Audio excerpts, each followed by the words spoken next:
Well, good morning, everyone. My name is Mark Arrington. My moniker is Mark, the Mortgage Marine. I live in Scotts Hill Village, and I am bringing my neighbor, actual physical neighbor, today, and we're gonna pretty much just kind of talk about, what's going on in the real estate market, and we're gonna call it a cup of coffee in the neighborhood. And it just so happens that I, moved in here, and I have a realtor as a neighbor, and then my other neighbor is actually an underwriter. So it's kind of, we got our whole real estate team kind of lined up right off the bat. But this is my neighbor, Jennifer Richardson. She is a realtor, and I'll kind of let you introduce yourself. Yep, so I'm Jen Richardson, realtor with Berkshire Hathaway Home Services. I've been in the industry for just over 6 years now. Do this full time, and just really love what I do, love people, and love the sales aspect of it, of course, but more about the relationship aspect, and just really enjoy what I do. So, Why real estate? why real estate? It kind of found me, so it wasn't something that I pursued. Real estate jumped out to me about 6.5 years ago. I just had my daughter Caroline, and was looking to do something very, very part-time. And a friend of mine reached out that I used to work with. She was in real estate, and she said, I need an assistant. I need some admin work. So I really jumped into the admin portion of the industry first, and worked my way through the industry, through every single seat. Really? Yeah. Well, it probably gave you a lot of actual experience before you actually started having to do deals and everything else. It did. I think it was like super valuable. I mean, just having the knowledge of the systems first, because I'm a firm believer in systems always. I think that's how we keep things on track, and, don't let things slip through the cracks. So, going through and building systems from the ground up, and then, being shoulder to shoulder with someone from the sales portion of it. And then, of course, I've always loved people, and, never meet a stranger. And so it's just naturally evolved. I got licensed about 4 years ago, and I jumped into sales right after. So, and you've been doing well ever since. Yeah.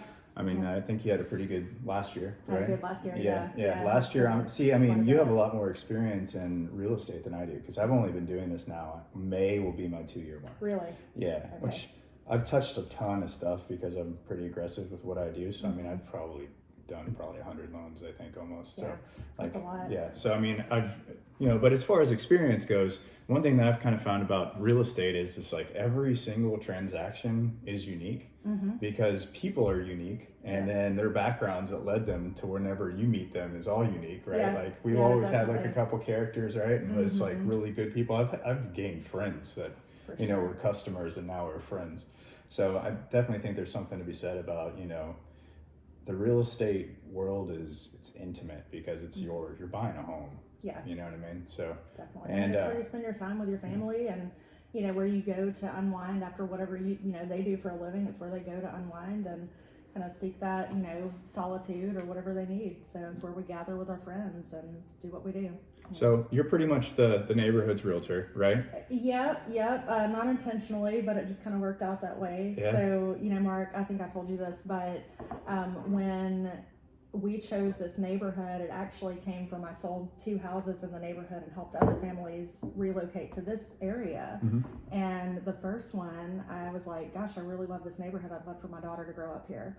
And then the second one came around, second family that I helped, and they, were doing their final walkthrough, and I was talking to the on-site agent, and I said, I really, I told you this the last time, that I really think that we'd like to live here. And she said, well, why don't you?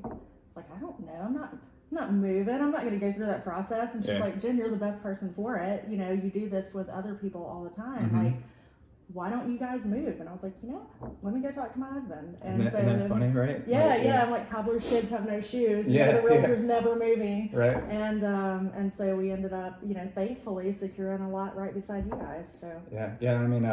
We were pretty happy about it when we come in, because obviously you don't get to pick your neighbors. But I definitely feel like we've been blessed. Our daughters play together, and it's been really nice. And it's always good to have a realtor next door if I have any questions, and have a loan officer next door. Do you have any questions? Right? I know. Yeah, you guys are great. Something that I appreciate about you and Becca and how you guys run your business is that you come from that educational standpoint, that, anything that we're discussing and, any scenario that you might have, you've got an answer for it, and you don't just say like, here's the answer. It's either yes or no. You're like, here's the why behind it. And I think that that helps me serve my clients, and I know it definitely helps, your clients, because I know that you explain the same things to your clients as well when you're going through that process. Yeah, and I think that's a leftover from like the special operations background, right? When we were getting brought up and trained and everything else, like all of our good leadership said that you always deserve the why. Yeah. And that's kind of what I tell people, right? So it's not, I generally always want to say yes, right? But if I have to say not right now, like there has to be some sort of a reason behind it. And the mortgage industry and the real estate in general, it's been around for so long and it's so regulated that there's some things that just don't make sense, right? Like sometimes they're like, cool, I have $1 million in the bank. Why can't I get a loan? I was like, well, you can pay cash for the house, but you don't have a job right now, right? You're drawing income from that $1 million right. bank, You're not old just enough, true? there's always asset depletion, Yeah. but it doesn't really go that far. Yeah. But so you've been in for a little bit longer than I have, right? So you've kind of seen some trends. So I joined this game like when things started to kind of not be as good as like 2020. Everybody was like, oh, 2020. And then I kind of came in and like interest rates started going up. Things that just were so plentiful were not as plentiful anymore. So I kind of joined at a time where it's like, okay, cool, this is a daily grind, which is kind of how I look at it, which I have no problem with. But what have you seen, if you want to go from 2021, 2022 to what you're kind of feeling in 2023? Yeah, so I'm seeing a couple of things. And, the number one trend that I'm seeing overall is, first of all, noise. I'm seeing a lot of noise in the industry, and it's coming from, national news. And I think it's important that, we're in coastal Carolina, right? We're a destination. And I think that it's important. It's been like top 10 on everything. Absolutely. Yeah. Number one inbound relocation destination 2 years in a row, right? I think it's important that we recognize that whatever's happening in Arizona or Ohio doesn't necessarily translate to coastal Carolina. Right. So when you hear this noise of, values are declining and things like that, I'm not seeing that here. So I'm definitely seeing, everything plays in together, like it's a delicate balance, right? So anytime that, interest rates do increase, of course, you're going to see some people that are priced out of the market. You're going to see some people that are holding on. You're more astute buyer. You're not astute, but like you're a more experienced buyer, I guess. This is maybe their retirement home. Those type of people, they're actually sitting and kind of holding tight just to see what happens. But what I'm seeing in our market specifically, I am seeing an extended days on market, but we're still very, very limited inventory. I mean, it's still a really good time to sell. We're seeing a few price reductions, but not necessarily value declines. We're still seeing values increase.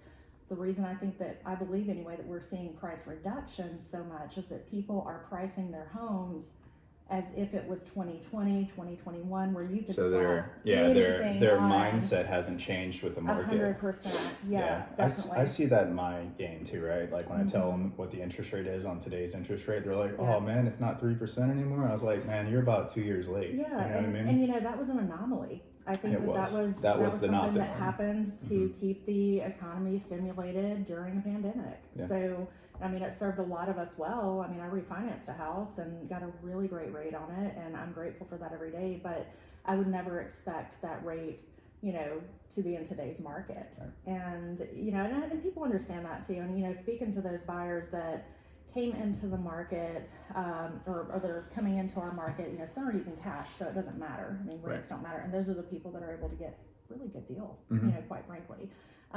Also folks that are looking into new construction. So speaking to what our market is doing and what I'm seeing new construction catch up, and I'm seeing builders now offer incentives. They're offering appliances, they're offering fences, they're offering, use as you choose cash, things like that, to incentivize that buyer to come out and purchase new construction. And I know a big question that I get, Mark, is that, from my buyers that I work with is, do I have to use the builder's lender? And we've had this conversation so many times. We've got lots of experience with that. So, you do new construction as well. Oh yeah, I do all sorts of new construction. New construction, obviously around this area, there's a neighborhood going up every other day. Oh yeah. Most builders do have a preferred lender, and the preferred lender does have some sort of incentive for the most part, in order for them to be used, right? But it also comes with some catches, right? So nothing is free in this world, which I think people need to understand. at the end of the day. So when they're giving you, when they're giving you $3,500 to use their preferred lender, it comes at somewhat of a cost, right? So the interest rate's usually going to be jacked up a little bit because they have to make up that money somewhere, because no person is in the business of a mortgage company of losing money. And if you're not making money, then you have to increase your interest rate, right, in order to give them that that incentive or whatever else. So for the most part, you definitely do not have to use the builder's lender. The lender is your option. You get to pick your lender. And then two, I would always just say that take a very detailed look at what that incentive actually provides you, and then shop them. For sure. Because ultimately, like, cool, I can tell you I'm going to give you $3,500, but if your interest rate is higher because of that $3,500, it's not there anymore. And a lot of times what they'll also do is they will use your incentive to give you a better rate, quote unquote, right? But at the end of the day, you're getting the rate that you probably would have gotten anyways. Yeah. So you just gotta be careful at the end of the day. For sure. And you kind of gotta ask some questions, which of course you probably recommend, like, hey, this doesn't sound right, because you've been in the game long enough to be like, hey, I saw your loan estimate, maybe go talk to somebody. Yeah, for sure. And something that I really appreciate about you too is that we've had this conversation before where you're like, hey, I just can't match that specific person. And like the fact that you're honest and upfront about it, I think goes a long way. Yeah. You're not going to win them all. Yeah. Right? You know what I mean? You're not going to win them all. And that's just kind of how this industry is right now. And ultimately, like, I don't know, I always look at it as like my integrity is worth more than the dollars that I could get off of commission for 100%. Whatever else. Yeah. But something else that I noticed too and the value I see in using a local lender, right? Someone that, you're calling and you're getting that person on the phone, is that when it does come time to refinance, right? They have a relationship built with you. You already know that person. You know how they prefer to be communicated with. You have expectations that are already set. And I think that you're able to go in and help that person more efficiently. And so by working with you, right, with a local lender, you have some refinance options, and we don't have to get into all the specifics of that, but you guys have I've seen your refi program, like that thing's solid. Yeah, it is. And we know that, rates are variable. We know that they will eventually go down. And I think that overall, it's, one of those things that's going to benefit the buyer down the road too, to at least give you a shot to look and compete. Yeah, no, I agree. And I mean, rates go up and down every single day. So I know that people are very rate conscious right now because, the media has told them, be rate conscious and everything else. And I mean, I get it. Like, money at an interest rate, it's money at an interest rate. But there's also a lot of service that people can provide, and a lot of people don't understand is, like, the bigger the company, the less service you're going to get, the more times your loan can be sold and everything else. Like, for instance, like, on a previous house, I went with the builder's lender at the time. And I mean, they didn't even pay my taxes. Now I got a tax bill coming from the county saying I'm about to get turned over to collections because they didn't pay my taxes. And I'm like, this is a VA loan. You're like, what? It's escrowed. Why are y'all not paying my taxes with the money I'm giving you every month? And then who do you get on the phone? There's nobody. There's nobody to get on the phone. Yeah. 2 hour wait. Have fun. Yeah. Well, you got time for that. I mean, right. Yeah. Who doesn't have anything else going on? Oh my gosh. Just to kind of wrap this up. So are you seeing, when you do put in offers on homes, are you seeing multiple offers? And then also, are you seeing seller concessions actually come back on? Great question. So am I seeing multiple offers? And then also, am I seeing any kind of seller concessions being offered? Yes and no. It depends on, every scenario. So depends on the price point. Typically in our lower price points, that's where we have the biggest inventory crunch right now. I am seeing those go into multiple offers. New construction, we saw new construction go in multiple offers last year. It was wild. It blew my mind, but that's just what it was. I'm no longer seeing them on new construction. Okay. I am not, if things are priced appropriately, we may have 2 offers on the table. Okay. And I would say that above 400 price point. As far as seller concessions go, yes and no. It depends. I mean, I helped a family buy a VA home, and I was shocked by this. And sometimes, we just have those days where we're like, seriously, that seller accepted? Hate to bust down the confidence, but VA loan, multiple offers, house was priced very, very low, and I'm like, oh my gosh. And these guys, we're closing out, and I feel like I can talk about this. They were like, Jen, we have $1,000 And I'm like, you want to buy a house and you have $1,000. And Happens I'm like, all the time. my God. I'm All like, the time. all right, guys, we'll do it. You know, they ended up getting a check back at closing. They won a bidding war and they got their house. And like that's what it's about. But yes, I am seeing some seller concessions. You know, sometimes they're not always on the front side. Right. You know, Yeah. there's a that little process. bit, a little bit later on down the road, sure, a little for bit sure. during the negotiation But I am process. seeing some softening in the market. I think while it's a really great time to sell still, I think it's also a good time to buy.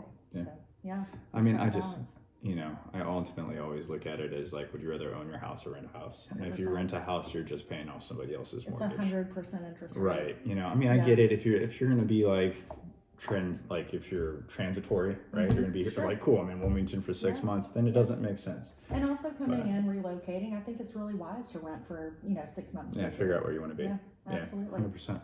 But you know, I hope everybody kind of got something out of this. It's kind of a market update, but you know, we get to hang out with our neighbors, drink a cup of coffee, and get ready for the week. So I wish all of y'all a very successful week, and we hope to see y'all next week, same time, same place. Yep. Take care, guys. All right, thanks, y'all.